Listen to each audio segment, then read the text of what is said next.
Ellos son los que tienen las cuentas offshore, no nosotros. Y otra gran mentira, el sobreendeudamiento. ¿Se acuerdan de eso? Y todavía no lo aclaro. Nunca hubo sobreendeudamiento. Nunca.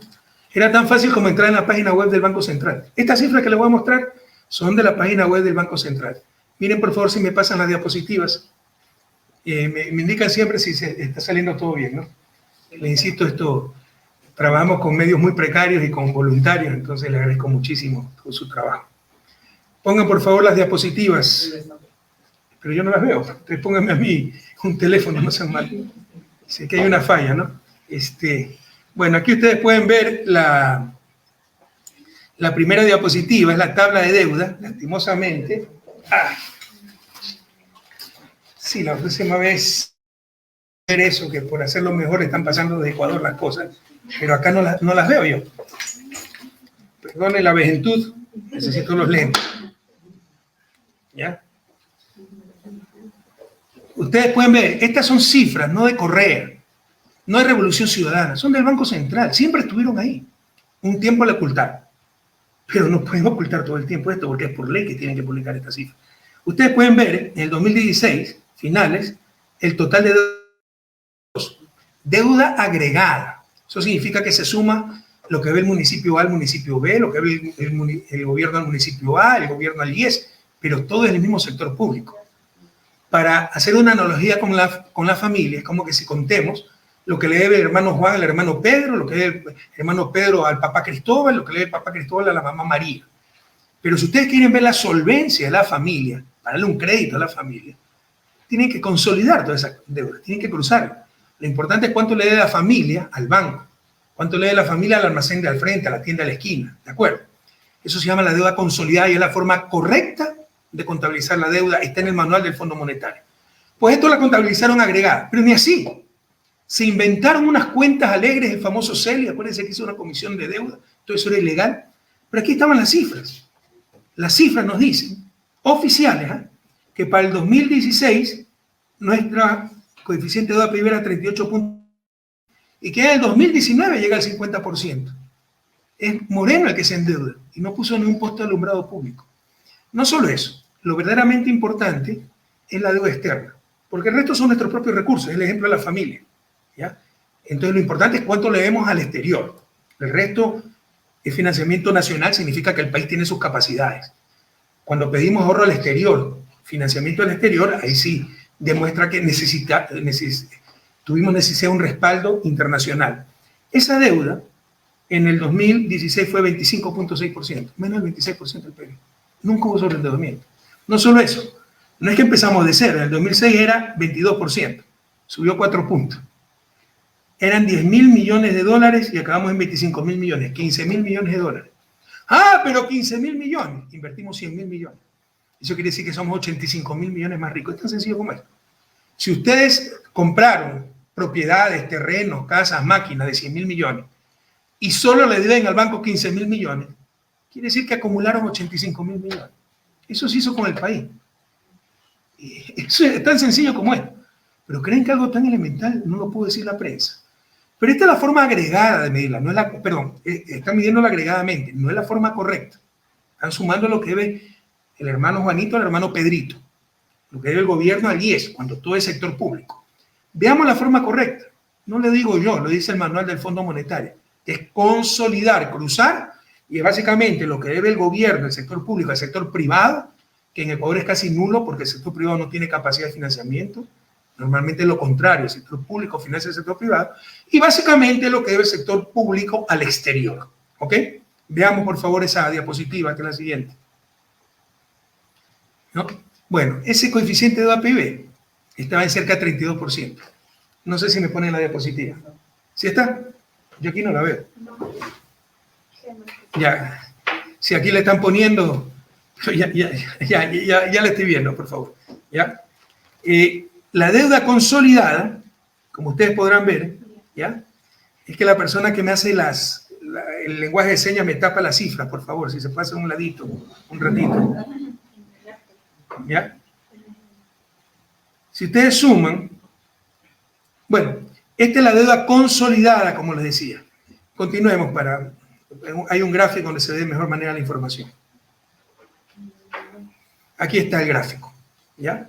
La deuda consolidada llegaba al 34%, me equivoqué, le di a 32, 34.3. Esta es la forma correcta de medir. Nunca hubo sobreendeudamiento. Una de las grandes mentiras que posicionó la prensa, que posicionó Moreno para justificar su ineptitud y para clavarnos gasolinazos, paquetazos y todas las cosas que hemos sufrido estos años. ¿Se dan cuenta cómo nos han engañado? Y estas son cifras públicas, esto son cifras del Banco Central y de la Subsecretaría de Presupuesto del Ministerio de Finanzas. ¿Qué periodista hizo esto? ¿Dónde está el periodismo responsable? ¿Dónde está la academia? ¿Qué universidad dijo? No hablen tonterías. Nunca ha habido sobreendeudamiento. Así se contabiliza la deuda. E incluso en forma agregada no se pasaba el 40% que es el límite de ley. Pero incluso si se hubiera pasado, 42, 45 son niveles bajísimos de deuda. Estados Unidos tiene 100% de deuda PIB. Claro, con los nacionales, eso sí. Pero Bélgica tiene más de 100, debe tener un 120%. Creció con la pandemia. Debe estar en 120% de deuda PIB. Nosotros tuvimos 38% agregado y 34% consolidado o neto. Otra de las grandes mentiras que nunca se aclararon. Pero alguien dirá, pero bueno, presidente, con los altos precios del petróleo, sígueme pasando las diapositivas, por favor. No me saquen a mí, sino que sigan pasando las diapositivas. Con los altos precios del petróleo, ¿para qué se endeudó? Como les decía, 100.000 millones en inversión, ¿no? Siga la siguiente diapositiva. Como si ustedes se quieren comprar una casa. ¿Quién puede comprar la casa en efectivo en un solo golpe? Va a financiarse. Pero es mal negocio tener una casa, en absoluto. Entonces aquí también dijeron, pero entregamos el país a China. Aquí están las cifras de la deuda china, ¿no? La deuda china nunca pasó del 8.1%. Nunca fue más del 8.1% del PIB. Parecían que habíamos entregado el país, menos del 10%, ¿no? Siempre fue la quinta parte de la deuda total, la deuda con China. En su mayor momento, que fue en el terremoto, llegamos a 8.000 millones. Porque tuvimos terremoto en 2016. Y en lugar de clavarle paquetazo a la gente, como cualquier persona razonable, se financia. Cuando tiene usted un problema, se financian, ¿verdad? Cuando es temporal el problema. Cuando es permanente, se ajustan. Ese es un principio de política económica. Tengo un problema temporal, duro, pero temporal. El terremoto o la pandemia. Hay que financiarse. Si es algo permanente, por ejemplo, el mundo dejó de utilizar petróleo y ya no hay cómo vender petróleo, ahí tienen que ajustarse. Ahí tienen que cambiar sus prioridades de gasto, tienen que cambiar su modo de vida, su fuente de ingresos. Pero cuando es temporal, lo que hay es financiarse, ¿ya? Y eso es lo que hicimos para proteger a la gente, para no clavarle gasolinazos, paquetazos y todas las cosas, ¿ya? Entonces, en su peor momento, la deuda llegó a 8.000 millones, un PIB, Producto Interno Bruto, economía total, de 100.000 millones. Pero hemos vendido el país a China. Sigamos, por favor. Pero era una deuda costosísima. Tantas mentiras. ¿Dónde están los estudiantes de economía? Comprueben esto, estudiantes de economía. El costo promedio del financiamiento de mi gobierno fue 5.16%. En 2 años de Moreno, 2017-2019, fue 6.33%. Son cifras oficiales. Esto es un cálculo, pero las cifras de los costos de los diferentes créditos están ahí, se puede computar esto. Pero usted puso bonos en un momento al 11%. Claro, cuando tienes terremoto, apreciación del dólar, desplome el precio del petróleo, esa es la lógica financiera. Si estás en el piso, en lugar de ayudarte, te patean. Y tienes que aguantar que te pateen para que te den financiamiento. Pero también teníamos créditos al 2%. Y en promedio, que es lo que hay que ver, el costo de la deuda era 5.16%. Otra gran mentira, el altísimo costo de la deuda. Moreno se endeudó más costosamente. Y esa es la realidad. Sigamos. Pero están las ventas anticipadas de petróleo que no registraban. Porque no es deuda, es una actividad comercial. No es deuda, no es financiamiento, es comercio, ventas anticipadas. Pero aumentenle las ventas de petróleo. ¿Saben cuánto fueron las ventas del petróleo? Nunca fueron más del 2%. Más el 34% que teníamos, 36%. Más el 38%, 40%. No hay por dónde. No hay por dónde. Y las ventas anticipadas de petróleo, que significaba, deme 1.000 millones y les pago poco a poco con petróleo, necesitábamos fuente de financiamiento. sobre todo después del terremoto, ¿no?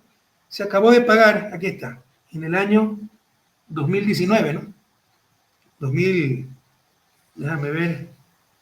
Si me pone más cerca la... Ah, no, es que está la cámara ahí, ¿no? No veo bien, pero ya está pagado esto. 2017, 18, 19, 2020. Se acabó de pagar en el año 2020. Pero ¿se acuerdan que dijeron que habíamos dejado hipotecado el petróleo por 50 años? Y todo el petróleo. Nunca las operaciones de preventa petroleras pasaron los... Me parece que dice aquí 1.700 millones de dólares. Eso es 1.7% del PIB. Nunca fueron más del 2% del PIB. El petróleo debe ser, las ventas de petróleo deben ser 6.000, 7.000 millones por año. Nosotros nunca comprometimos más de 1.700 millones de petróleo. ¿Pero qué le dijeron al país para justificar al inepto de Moreno, su corruptela y su ineptitud? Y también para justificar el discurso de Lazo que lo público no vale y que no hay que invertir en educación, en nada, que solo lo privado es lo que sirve, ¿no? ¿Qué le dijeron? Que habíamos endeudado al país los próximos 50 años. Habíamos entregado el petróleo a los chinos los próximos 50 años. ¿Se dan cuenta de eso? O al contrario, nuestro país fue ejemplo de negociación con los chinos.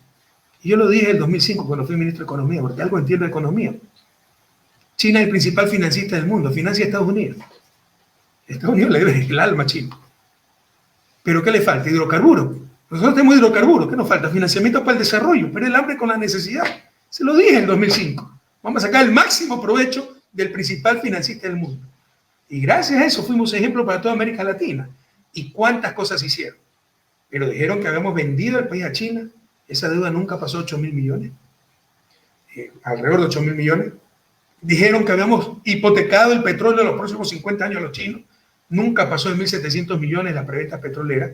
Y en el 2020 ya estaban totalmente pagadas. Dijeron que habíamos hipotecado el petróleo por los próximos 50 años, ¿se acuerdan? Por ahí debe estar rodando las declaraciones torpes de la gente. Siguiente, por favor. Siguiente diapositiva. Como le decía, pero presidente, ¿para qué se endeudó? ¿No? Si tenía altos precios del petróleo, si hicimos en 10 años lo que no se hizo en 50 años. Y no esperamos aplausos por eso. Pero tampoco las barbaridades que estamos aguantando. Que los inútiles que solo destruyen son los que persiguen, son los que critican, son los que ganan elecciones. Y nosotros, que día y noche trabajamos para recuperar el tiempo perdido, están viendo el ladrillo que faltó, están viendo la escuela que no se llenó, y cuando no tienen nada se lo inventan. ¿No? Que la corrupción y por influjo psíquico, por el amor de Dios, la realidad, sumen esas cantidades, incluso los 4 meses del 2017, la inversión que tuvimos en 10 años, primero fue 11%, casi el PIB, la más alta de América Latina. En un momento dado fue casi 15%. Segundo, fueron cerca de 100.000 millones de dólares. Entonces, es tan fácil como esto, le insisto. ¿Ya? Deuda externa se incrementó en 15.000 millones. Inversión, 100.000 millones. Presté al banco 15.000 dólares y me compré una casa de 100.000 dólares. Soy más rico, no más pobre, en 85.000 dólares. Ah, pero le daste una deuda al que sigue. Sí, pero antes tenía que pagar arriendo. Y si tenía que pagar arriendo de 1.000 dólares y ahora tengo que pagar un crédito tan solo con 600 dólares, me sobran 400 y la casa es mía. ¿Sí o no? Qué buena idea, buen negocio. Ah, no, presidente, está exagerando. No estoy exagerando. Las hidroeléctricas le están ahorrando más de 1.000 millones anuales. Yo tuve corte de energía eléctrica hasta el 2010. Teníamos que comprar electricidad a Perú, a Colombia, ahora le vendemos electricidad. Teníamos que comprar electricidad a la barcaza de los social cristianos, ya se olvidaron, que nos la vendían como gallina de los huevos de oro, de cara a la electricidad. Así se hacían los negociados, así se utilizaba el sector público. No se hacían hidroeléctricas para proteger esos negocios privados. Ya se olvidaron de todo eso. Como si la memoria nos falla, seremos esclavos del pasado. Volveremos a cometer los mismos errores. Los estamos cometiendo. Miren quién ganó las elecciones. Lo de la crisis bancaria, lo de los años 90, el neoliberalismo, el gobierno de Maguad. Ustedes los migrantes entienden bien lo que es eso. ¿Cuánto dolor les habrá causado? Un tipo que lucró indudablemente con el freno bancario. Vean las declaraciones de impuestos. Eso también lo pueden hacer los jueces. Cómo lucró con los CDR, comprándolos con descuento y colocándoselos a la CFN al 100%. Vaya, vean pues, cómo aumentaron los millones. Pero en todo caso, entonces, sí es correcto lo que le estoy diciendo. Estamos ahorrando mucho dinero. Ahora, no toda inversión debe ser productiva, Pero, por ejemplo, las hidroeléctricas, solo las hidroeléctricas nos ahorran más de 1.000 millones. Solo la refinería de Esmeralda, la que iba a explotar, ¿se acuerdan? Nos ahorra más de 300 millones, porque antes era un desastre. Solo hay cosas que la gente ni se da cuenta. La reducción de pérdidas eléctricas, tuvimos que poner nuevos medidores, cableado, postes, eso costó centenas de millones, pero solo esa reducción de pérdidas, que antes estaba en más del 20%, por encima del promedio de América Latina, ahora está en 10%, muy por debajo del promedio de América Latina, solo eso nos ahorra 200 millones anuales. Y la gente ni lo siente. O sea, este gobierno, con las inundaciones, eso el sector privado, o sea, ahora, con los proyectos de control de inundaciones, Cañar Naranjal, todas esas cosas, ¿no? Se ahorra unos 400 millones anuales. Vayan sumando lo que nosotros le damos a este gobierno, a los futuros gobiernos, con nuestro esfuerzo. Era más de 2.000 millones en ahorro, ¿no? Aquí también está la inversión en campos petroleros. Eso que ya se lo voy a demostrar. Correa no invirtió en petróleo, solo se lo gastó. Mentiroso. No vamos a demostrar con cifras. Pero en todo caso, invertimos como 800 solo en el Tiputini, sin entrar al Yasuní, del otro lado del río, y eso le está dando más de 1.000 millones. Eso es lo que mantiene al gobierno. Si no, se hubiera hace rato quebrado. Y fue nuestra inversión. Yo no vi un centavo de eso, se lo dije al país. Yo no vi un centavo del ITT. Estamos invirtiendo para el futuro, que somos responsables. Entonces, sí es válida la analogía de que debemos 15.000 al banco, pero tenemos una casa de $100.000. Antes pagamos $1.000 de arriendo, ahora pagamos solo 600 para el préstamo y la casa es nuestra. Es tremendo negocio. Es como el que recibieron estos tipos. Pero para los ineptos nada es suficiente. Todo lo destruye, todo. Además que es deliberado. Porque destruir el sector público es tener más negocio para el sector privado. Seguro Sucre. Hubo un caso de corrupción, el tipo está preso en Estados Unidos y que pague su culpa. ¿Pero qué tiene que ver eso con liquidar Seguro Sucre? Que era una empresa recontra rentable. ¿Saben por qué? Por las presiones por los aseguradores privados. Porque yo ordené que todos los seguros públicos sean con la aseguradora pública. Si eso es lo lógico. Si tengo una aseguradora pública, que todo se asegure con el sector público. Generaba esos 15, 20 millones de dólares anuales en utilidades, pero obviamente le dañé pues el negocio a las privadas. Las privadas financiaron la campaña de Lazo. Lo primero que hizo Lazo, hay corrupción, liquida el Sucre. O sea, tiene dolor de cabeza, córtate la cabeza, no, cómprate una aspirina. Hay corrupción, un corrupto está en Estados Unidos, liquida Sucre. Por si acaso, a los seguros de las cosas más corruptas que hay, cuando yo llegué, habían estafas al Estado como reaseguradoras inexistentes. ¿Ya? Si había un siniestro, no teníamos cómo recuperar eso porque no había reaseguro. O sea, los reaseguros son las grandes aseguradoras internacionales normalmente con sede en Londres. Ninguna aseguradora nacional tiene capacidad para asegurar, por ejemplo, los bienes de Petroecuador. Son prácticamente intermediarias. Venden seguros, pero tienen un reaseguro, ¿sí? Y hay unas corruptelas enormes para ver qué reaseguro se compra y es terrible, ¿ya? Y eran unos negociados impresionantes y engaños al Estado. Con Seguro Sucre se acabó todo eso, pero les dañé el negocio. Esa es la verdadera corrupción. Ustedes saben, con ese decreto de liquidar el Sucre, ¿cuánto le dieron al sector privado? El Estado está perdiendo 20 millones, 15 millones de utilidades y ese negocio está yendo a manos privadas. Entiendan lo que han hecho. Entiendan. Aquí se va preso el que recibe una coima de $2.000, bien hecho que se haya preso. Pero con ese decreto le regalaron 15, 20 millones al sector asegurador privado. Esa es la peor corrupción, queridos jóvenes. Utilizar el poder público, utilizar la autoridad pública para beneficiar grupos, personas. La razón de ser del poder político, la autoridad pública, la única razón de ser es el bien común. Cuando distorsionan eso, es corrupción. Y aquí lo están distorsionando. Le regalaron ese negocio al sector privado. ¿Por qué creen que nos odian tanto? Que quitamos pues esa. Y no porque no creamos en el sector, pero creemos en el bien común. Si tenemos una aseguradora pública, pues hay que contratar con el sector público. Sector público, sector público. Imaginen que Álvaro Novoa, que tiene como 200 empresas, tenga una aseguradora y vaya a asegurar sus empresas con la competencia. Absurdo, pues. La va a asegurar con su compañía. Así es también el sector público, cuando se defiende el interés de los ecuatorianos. Tenemos una aseguradora ecuatoriana, pública, pues se asegura con esa compañía. Ya destruyeron todo. Ese decreto, ustedes gobernando pueden hacer millonarios a quien deseen, pueden hacer quebrar a quien desee. Esa es la honestidad, la moralidad, la ética del manejo público. actuar en función del bien común. Solo ese decreto le regaló 15, 20 millones a las aseguradoras que habían financiado la campaña de Lazo, que lo habían apoyado durante su campaña. Y alguna vinculada también con el Banco Guayaquil, dicho sea de paso. Bueno, sigamos por favor.